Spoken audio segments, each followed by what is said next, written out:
Eh, bueno, muy buenas tardes, buenas noches, buenos días, dependiendo del lugar del mundo donde se encuentren.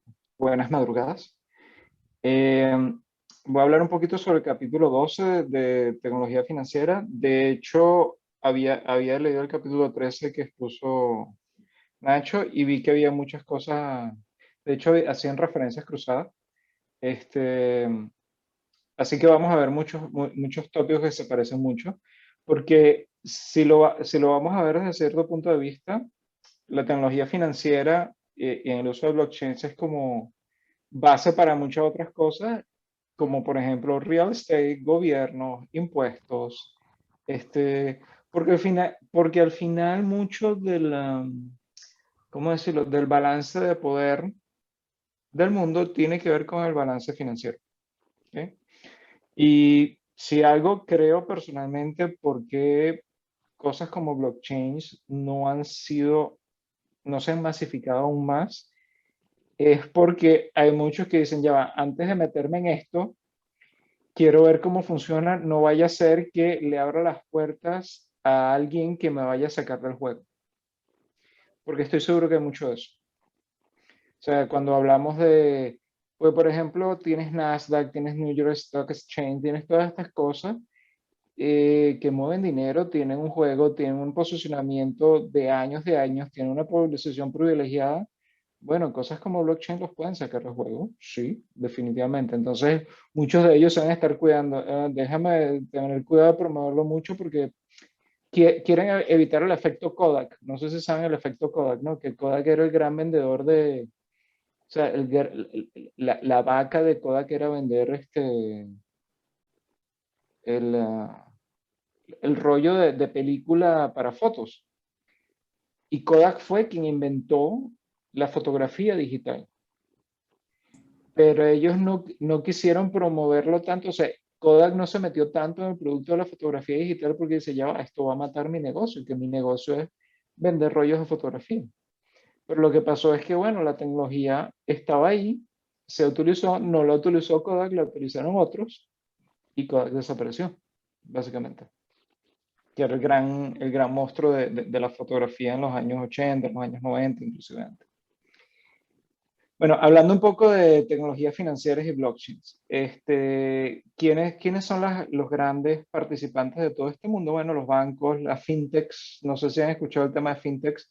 Fintechs es esto que se está poniendo muy de moda, que son estas empresas de tecnología financiera, como no sé si han escuchado de Revolut. En Europa Revolut tiene una fuerza bárbara, o un banco que se llama N95, que es un banco alemán que tiene muchísima fuerza en Europa, o sistemas de transferencias como TransferWise, que son, digamos, empresas que dan servicios financieros, pero que ellas en su naturaleza no eran financieras, son más empresas de tecnología. O Square es muy famoso, todo el mundo ha escuchado de Square.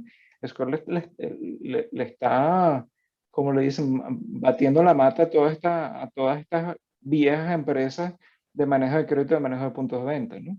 Entonces, digamos, los bancos, las fintechs, son las estas instituciones financieras que han sido los primeros a utilizar las tecnologías de blockchain, pero blockchains no solo desde el punto de vista de Bitcoin y las criptomonedas, sino como una herramienta, diciendo, bueno, en vez de estar poniendo un tipo de moneda diferente, o lo que voy a hacer es utilizar la tecnología como para apalancarme y hacer mis servicios más efectivos y más costo eficientes, ¿no? ¿Podría revolucionar el mundo financiero como lo conocemos? Sí, definitivamente.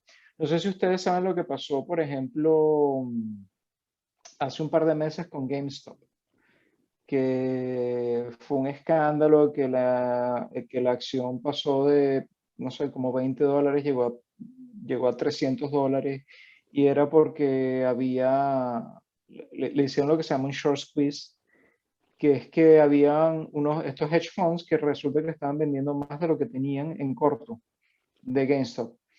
Bueno, un par de chicos ahí en sus sótanos se dieron cuenta de eso y le hicieron lo que se llama un short squeeze, pero básicamente eso pudo llevarse a todos los grandes hedge funds, se los pudo haber llevado por delante y haberlos llevado a la bancarrota, y no pasó porque muchas empresas le pusieron o sea, tuvieron que parar el tema de esta compra masiva de esto, porque el proceso de compra de stock dura 4 días. Es muy poco eficiente. O sea, cuando tú compras una acción, en realidad el proceso de la tenencia va a lo que llaman un wholesale y todo eso, y eso puede durar entre 2 y 4 días. Y la acción estaba, o sea, la volatilidad de la acción había sido tan grande que entonces le pidieron a estas empresas que, que te hacen compra y venta de acciones poner dinero al respaldo que no tenían de una volatilidad tan grande. Y eso en gran parte por la ineficiencia del sistema de compra y venta de acciones, que dura 4 días, ¿no? Sobre las tendencias en la banca dice, bueno, inicialmente fue visto como una amenaza al sistema financiero tradicional, ¿no? No sé si ustedes saben cómo se hace el dinero. Una vez leí un documental y entonces le preguntaban, mire, ¿y cómo se hace el dinero? Bueno, tú agarras, tú quieres comprar una casa, tú pediste una hipoteca, el dinero que te están dando de esa hipoteca es hecho, es dinero que se está haciendo, no existía. O sea, el dinero que te dieron para la hipoteca no existía. Es un dinero que están haciendo porque en principio tú vas a retornar ese dinero cuando pagues la hipoteca. Y así es como se hace el dinero. ¿Ok? Eh, parece así como que no, no puede ser así. O sea, básicamente el dinero se construye bajo el consumo de las personas. Más se consume, más dinero se hace. Tan simple como eso. Este, en cuanto a la tendencia de la banca, tenemos que considerar que el sector bancario tradicional es muy regulado, tiene altos costos de operación, tiene muchos controles. Yo recuerdo que cuando empezó en Venezuela todo este tema de la hiperinflación y el tema de los billetes, tú tenías, por ejemplo, una agencia en algún sitio remoto y tú tenías que pagarle a una empresa de transporte de valores por el transporte de ese dinero. Llegó un punto en que los billetes valían tan poco que era más económicamente más atractivo quemar el dinero que transportarlo, porque el transporte del dinero era más caro que el dinero que estabas transportando. ¿Okay? A eso puede llegar ciertas economías con el tema de todos los costos que implica las actividades tradicionales financieras. Eh, esta idea de blockchains, Bitcoin, o sea, la búsqueda de un mecanismo monetario que te va a hacer ahorrar tantos costos, si lo pones a ver, o sea, es una amenaza y también es una oportunidad. O sea, por un lado, el banco que está pagándole a la compañía de transporte de valores para transportar todo efectivo, lo ve como dice, oye, esto es una gran oportunidad, me va a ahorrar un montón de costos. Pero la empresa de transporte de valores dice, ok, esto es una amenaza para mí, ¿no? Entonces hay muchos intereses de por medio. O sea, una tecnología como esta tiene muchos intereses de por medio porque es disruptiva. Eh, Al principio ellos hablan sobre el 2013 o 2014, esa idea de que una moneda que no requiere banco central, o sea, que no requiere política monetaria, que no tiene este banco central que está diciendo cuánto dinero hay en la economía, basado en el crecimiento de la economía, decía, ya va, en gran parte el poder de un gobierno viene dado por el control de la economía. Si tú tienes algo con una moneda que no está controlada por los gobiernos, el gobierno en sí puede perder el poder que tiene, ¿no? Entonces, las implicaciones de eso son fuertes, ¿no? Y entonces dice, en el 2013-2014, la Security Exchange Commission catalogaba las monedas digitales como una gran amenaza, por el tema impositivo, por el tema de lo que podría acarrear, ¿no? Pero entonces vinieron otros países como el Reino Unido, Canadá, Australia, Japón, donde, por ejemplo, Japón, la circulación del Bitcoin se considera una moneda de válida circulación. China comenzaron a considerar la creación de sus propias criptomonedas, ¿no? O el permitir la creación de criptomonedas. Y me llamó mucho la atención que en el libro nombran específicamente el caso de Venezuela, lo considera un país pionero en la creación de su propia criptomoneda. Y desde cierto punto de vista, o sea, quitándole todo el matiz político, ¿ok?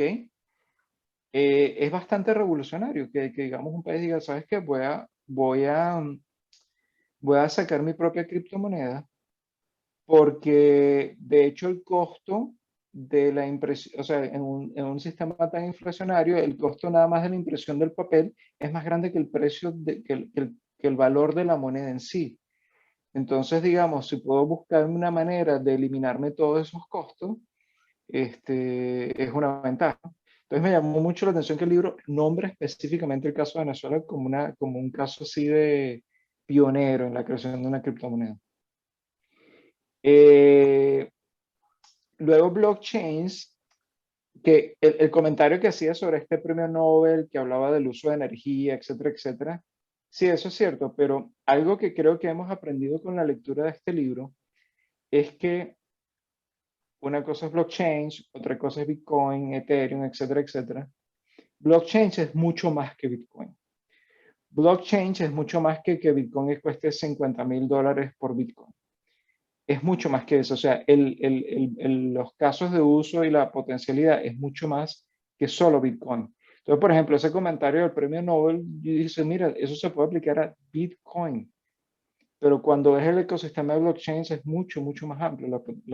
Los casos de uso para blockchain y la, y las posibilidades son enormes. Por ejemplo, el reducir el fraude.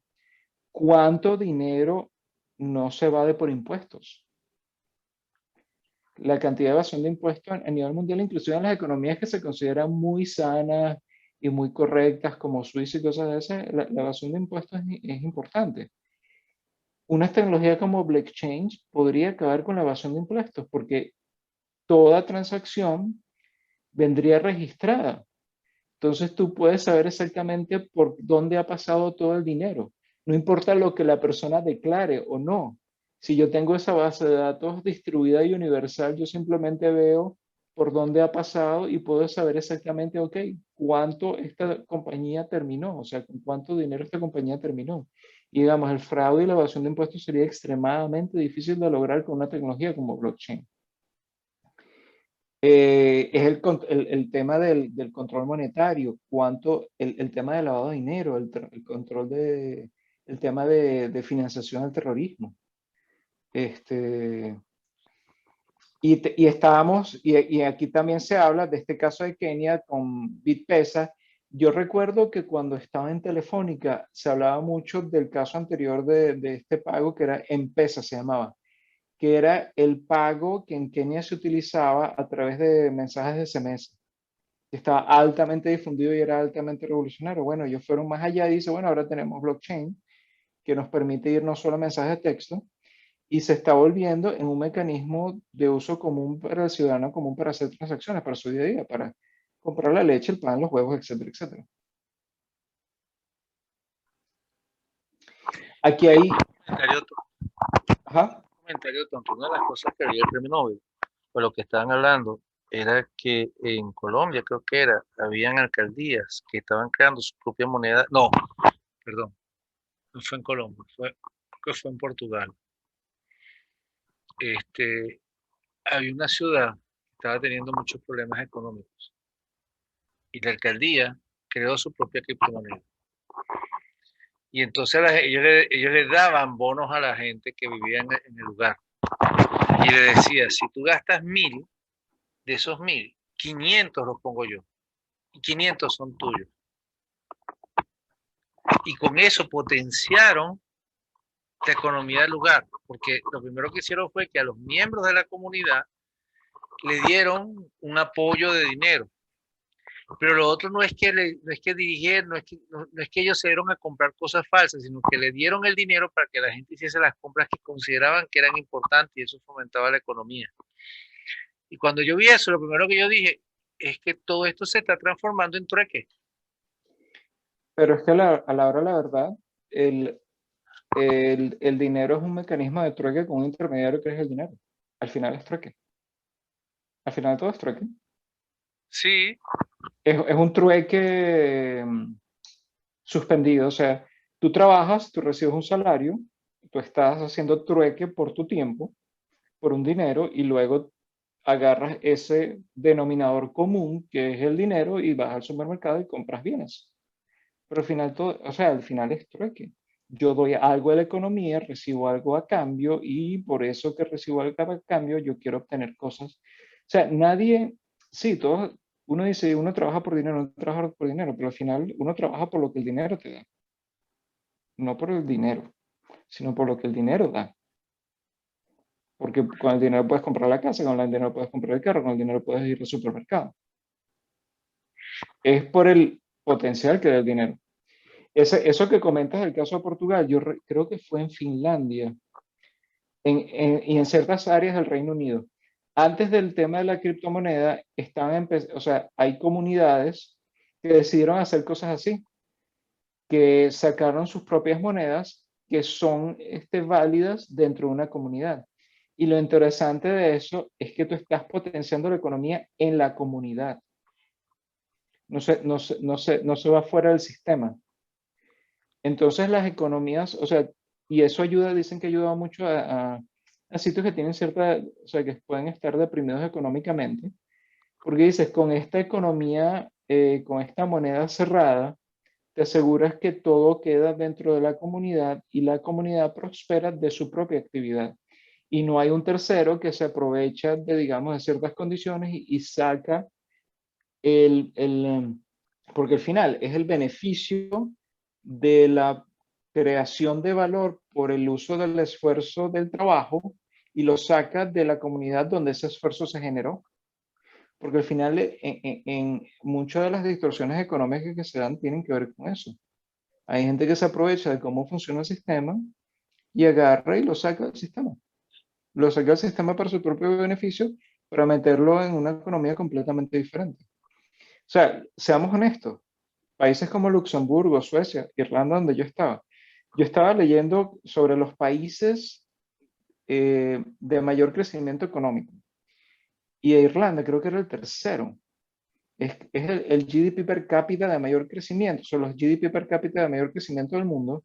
Y el número uno es Luxemburgo, el segundo era, no recuerdo cuál era, el tercero era Irlanda. Y yo decía, pero uno ve eso en el día a día de las personas, ¿no? De hecho, las casas siguen siendo bastante humildes, el estilo de vida de las personas sigue siendo muy humilde. ¿Pero por qué? Bueno, porque tienen este mecanismo de beneficio de impuestos y entonces mucho del dinero termina ahí en Irlanda, pero la gente no lo percibe. Lo termina en manos de grandes farmacéuticas, grandes corporaciones, pero al final la gente no lo percibe. Entonces, este mecanismo de estas monedas internas en realidad están generando un mecanismo donde el beneficio queda en la misma comunidad, lo cual es muy interesante. En el Reino Unido están haciendo eso en ciertas, al sur de Inglaterra creo que están haciendo mucho eso, creo que en Finlandia están haciendo eso. Y entonces hay como un banco de la comunidad donde puedes hacer, tienes una especie de forex que cambias el dinero local por dinero externo, cosas así. En Venezuela trataron de hacerlo con este tema de las hiperinflaciones. Creo que era en Petare o algo así que empezaron a tener ciertas monedas internas de la Sí, comunidad. sí. Impresa de papelito. Que eran Paper, paper chain. 23 de Paper enero. chain. era el 23 de enero, una cosa así. Claro, pero es que 23.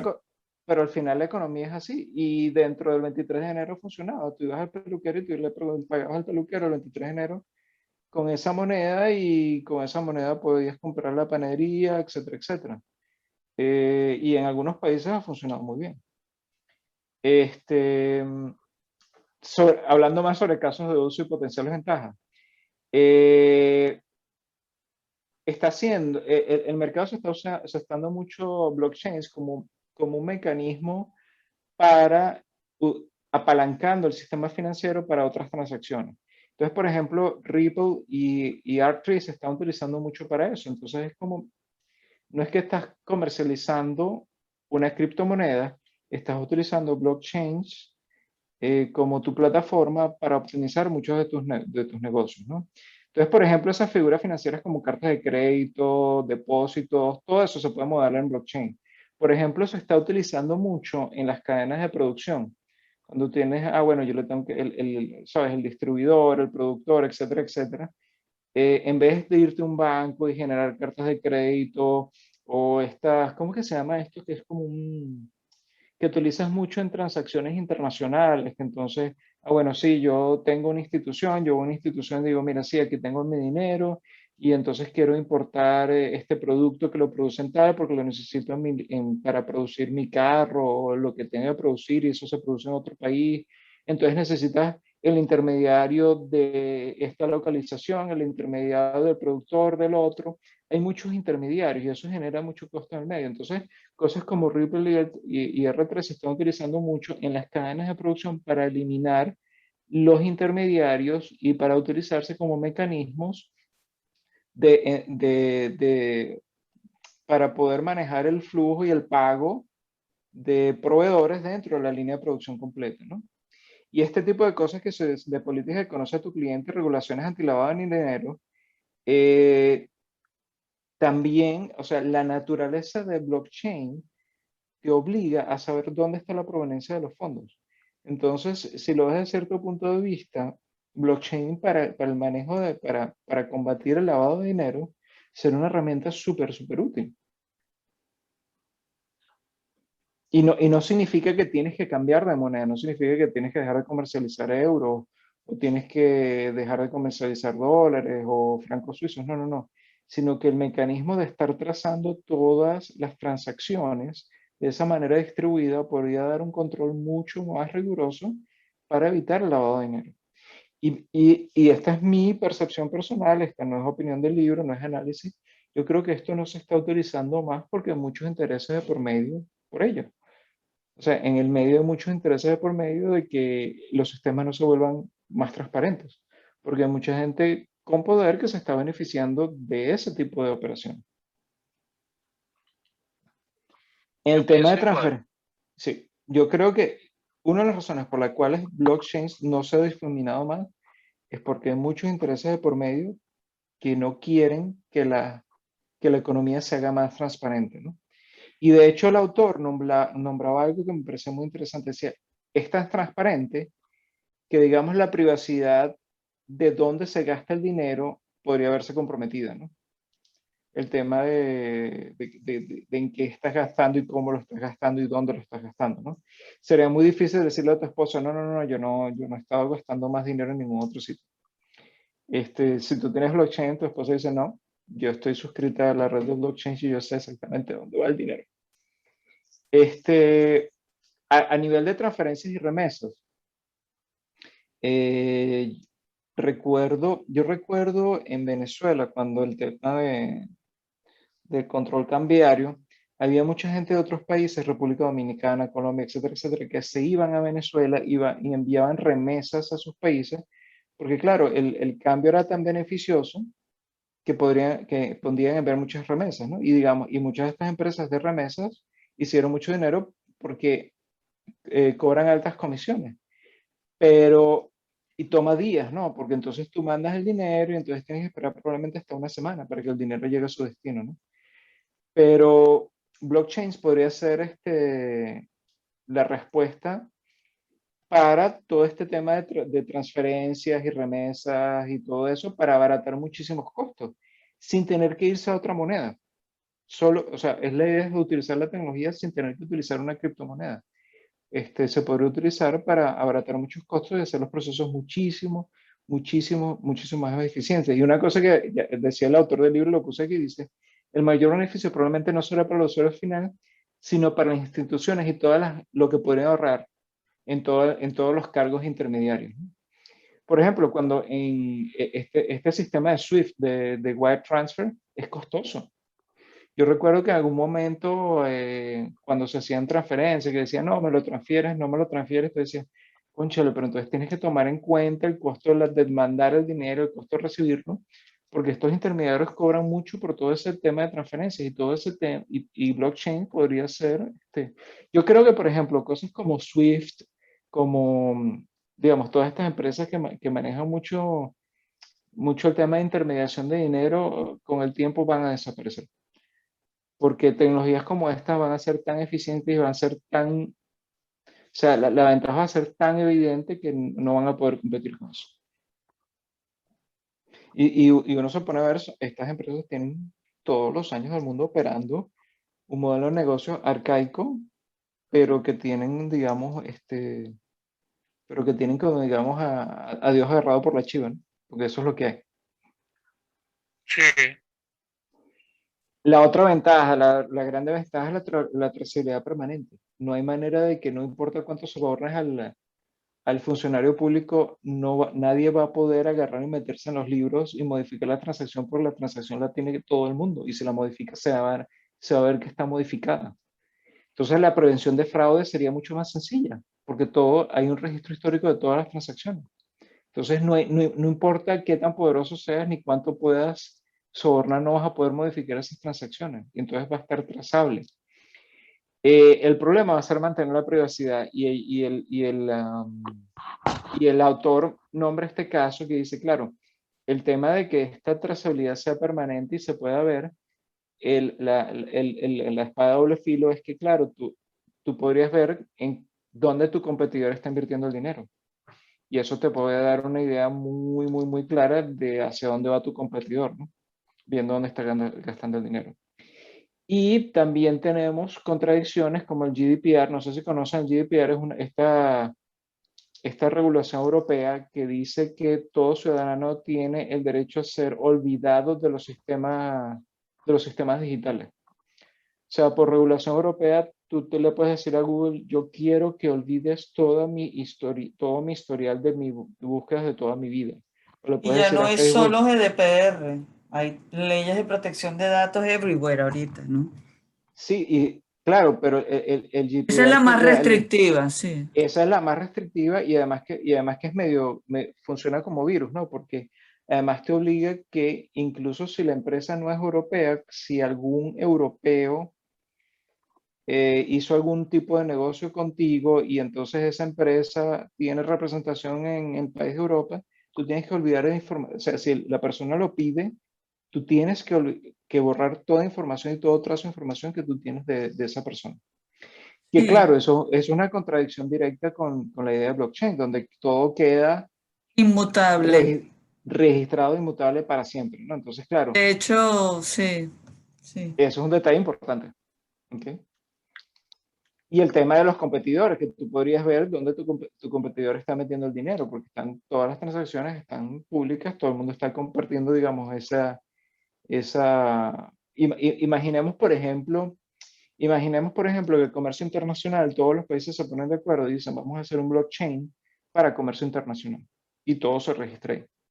De esa manera sabemos cuándo hay financiamiento del terrorismo, ese tipo de cosas, cómo se está moviendo el dinero de un país al otro por el tema de la doble tributación, así se podría controlar la doble tributación.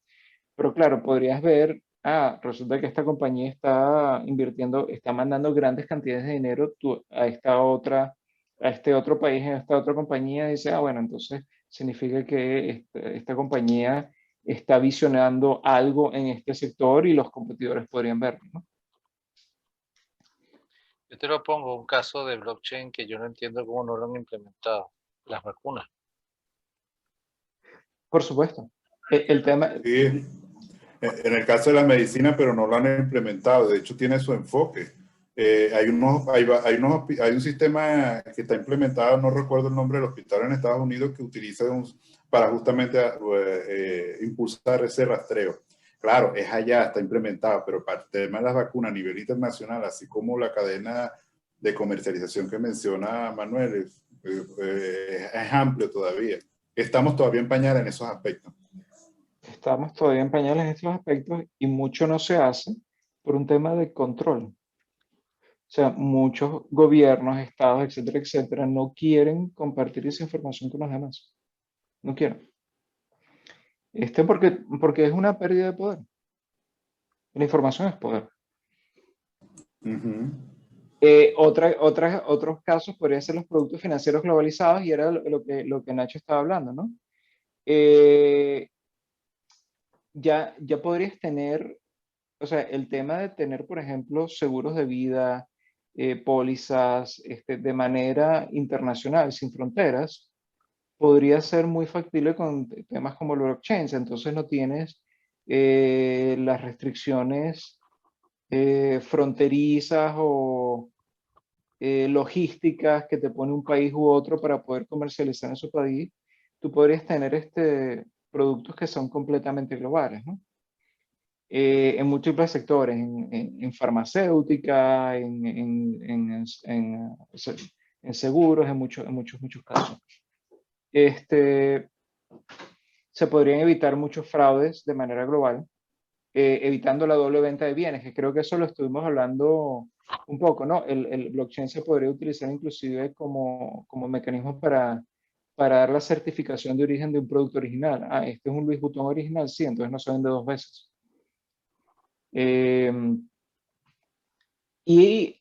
Aquí hablaban este tema de todas estas tierras y propiedades no registradas, que lo llaman dead capital.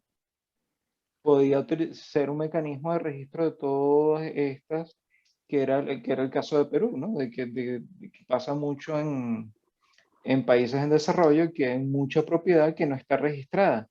Y esa propiedad no registrada no le da el poder a las personas que la tienen de poder apalancarse con ellas, de poder pedir un crédito o algo de eso, ¿no? Y podría surgir el mercado de microinversiones, porque si tú te pones a ver un mercado, o sea, tener un mercado como puedes tener el New York Stock Exchange o Nasdaq o cualquier cosa, puede estar perfectamente representado en un blockchain y podrías utilizarlo, por ejemplo, en el sistema agrícola, como el mercado, cuando vendo y compro café o vendo y compro cacao, etcétera, etcétera. Podría ser un mercado y podrían hacerse micromercados de microinversores. De hecho, me acordé de algo que existía, de algo que estuvo en auge, que era el tema de esto de los microcréditos. ¿Ok? Que los bancos empezaron a meterse en microcréditos, pero uno como persona podría ser un microinversor. Imagínense una plataforma de una persona que dice, mira, tengo un taller mecánico, pero quiero expandirme, quiero montar otra sede o quiero expandir la sede que tengo, entonces necesito una inversión. En vez de ir a un banco y pedir un crédito, pues podrías irte a un mercado de microinversores y cualquiera podría comprar participación en ese taller mecánico, en esa peluquería, y se te pones a ver, le pegaría muchísimo a los bancos, ¿no? Porque podría ser decir, ¿sabes qué? Yo quiero ser un inversor en mi comunidad. O sea, yo quiero invertir, yo no quiero, o sea, yo quiero invertir, pero yo no quiero invertir en esta megacorporación. Yo quiero invertir en este restaurante que tiene muy bien y él en vez de irse a un banco a pedir el crédito, él dice, ¿sabes qué? Estoy buscando inversores. O sea, estoy buscando gente que quiera compartir el capital de este restaurante conmigo. Imagínense el poder de eso, ¿no? A nivel de democratización de la inversión. Ya no necesitas, porque por ejemplo, para poderte volver una empresa que puedes cotizar en la bolsa, en cualquier bolsa en general, tienes una cantidad de requerimientos gigantesca. Entonces eso está como fuera de alcance para cualquier empresa pequeña. Pero se podría dar un mercado de microinversores que sería extremadamente interesante, porque uno puede invertir en el restaurante, tener propiedad de capital, o sea, tener acciones en el restaurante de la esquina, en la peluquería de la esquina, en el taller mecánico de la esquina. Más ejemplos, el tema de las nóminas globales sin fronteras, ¿no? Que Nacho estaba hablando antes. Y hay casos como BitPay y BitWage que ya existen. O sea, que tú puedes, y con esto de la globalización de que puedes querer gente en cualquier parte del mundo, o esta tendencia que tiene la gente muy joven de ser lo que llaman los nomads, que son gente que tiene cierto conocimiento específico, pero ellos no quieren estar en un sitio en particular. Ellos quieren estar viajando por distintas partes, ellos no quieren estar en una oficina, quieren estar un mes aquí, otro mes allá y tienen un conocimiento que es válido y entonces lo puedo estar contratando y bueno, lo que hago es utilizo una tecnología de blockchain para pagarle estos recursos, ¿no? Hablan también del tema de estas comercializaciones con BitPesa que permite una actividad comercial muy fuerte entre África y China. Que antes de estas tecnologías no hubiese sido posible. El tema de pagos garantizados, ¿no? Cuando tienes en mercados de baja confianza, como tienes el blockchain en general, tú lo puedes ver como una carta de crédito. Tú puedes decir, mira, imagínate en Bitcoin, mira, yo tengo esto y tú lo puedes demostrar, y como es un sistema que está basado en cero confianza, de verdad la persona tiene eso. Entonces ya no necesitas un intermediario que verifique que en realidad esta persona tiene esto para yo poder negociar. Entonces todo este tema de fianzas, por ejemplo, que a veces pueden ser falsificadas o no son, o en realidad no están muy reales o están, pueden ser un poco viciadas. Blockchain podría ayudar muchísimo en eso, ¿no? Y el tema de micropagos que ya hablamos antes, ¿no? Con el tema de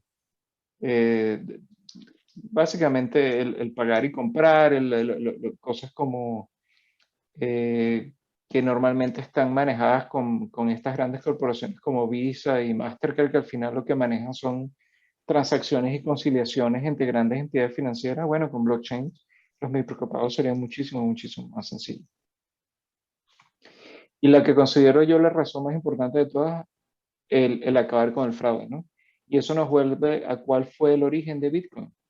Bitcoin surgió después de la crisis financiera, diciendo, wow, o sea, todas estas, no sé de aquellas personas que vieron la película de Big Short, para mí fue, hay un momento en Demasiado donde buena. la película es muy buena y para mí el momento más impactante fue cuando, ¿cómo se llama? Colin Farrell. Y él estaba haciendo este personaje que él empieza a averiguar y él se va a Ryan Florida, Reynolds. pero hay una escena donde él va a Nueva York y va a Moores o Moody's, a estas calificadoras de riesgo, Ujú. y se sienta con la gente y le dice, ya va, yo estoy viendo esto. Esto está garantizando unas viviendas en Florida donde hay cocodrilos en las piscinas. Tú la estás clasificando como triple A y la gente toma decisiones de inversión basadas en esas calificaciones. Y la mujer le dice, es que si no lo hacemos nosotros, ellos se van a ir a la otra oficina y la otra oficina los va a calificar, entonces nosotros lo ponemos. Para mí eso fue impactante, porque te hace pensar y dice, oye, toda esta, o sea, estas calificadoras de riesgo en realidad es realmente relativa, ¿no? Depende de cuánto paga. Entonces, uno tiene que recordar la verdadera razón por la cual surgió todo esto. Y fue la crisis financiera. Y uno dice, cómo las acciones poco éticas de todo esto, y ellos sabían que de que eso se iba al demonio, no les importó. Este, y fue y el origen del Bitcoin y de blockchain es, ¿sabes qué? Ya no podemos confiar en ellos. Necesitamos confiar en nosotros mismos, necesitamos un sistema que el sistema en sí, con cero confianza, pueda funcionar. Que para mí significa la máxima de las expresiones. Y en economías, y algo que he aprendido con el tiempo es que es lo que, si pudiera decir una sola cosa que diferencia un país desarrollado de un país subdesarrollado, es la confianza. El tema de la cultura de la confianza. No es no es que tanto trabajen, no es el tema de la confianza, porque la desconfianza genera muchos costos. Si se ponen a ver, genera muchos procedimientos, mucho papeleo, mucha burocracia. La desconfianza genera muchos costos y muchas ineficiencias. Entonces yo creo que o sea, la belleza del blockchain es que el sistema a sí mismo se autorregula. No puedes bypassearlo, no importa cuánto dinero tengas, no puedes defraudarlo, no importa cuánto dinero tengas. Y eso es lo que creo es el mayor poder de esto y por lo que yo creo que no Bitcoin. Bitcoin es otro tema. Blockchain en realidad es realmente disruptivo y creo que podría ser una revolución en la sociedad moderna. Eso es básicamente la exposición. Muchas gracias. Comentarios que todas las imágenes que fueron utilizadas están bajo licencia Creative Commons, que eso es algo que uno tiene que decir, ¿no? Por eso es que siempre lo digo.